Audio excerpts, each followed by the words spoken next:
রোশনাই ধারাবাহিকে দেখেছিলাম আমরা রোশনাইকে আরও 5 জনের সাথে দাঁড় করিয়েছে।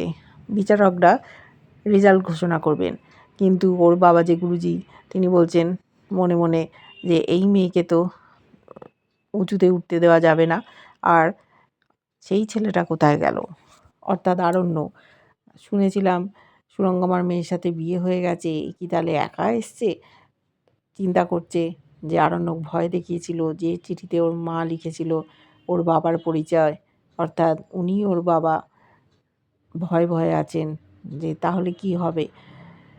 এদিকে ওরই একজন পরিচিত মেয়ে, সে বলছে রোশনাই তুমি তো কিছুই হতে পারবে না, আমিই প্রথম হব, তুমি যাও, নেমে যাও।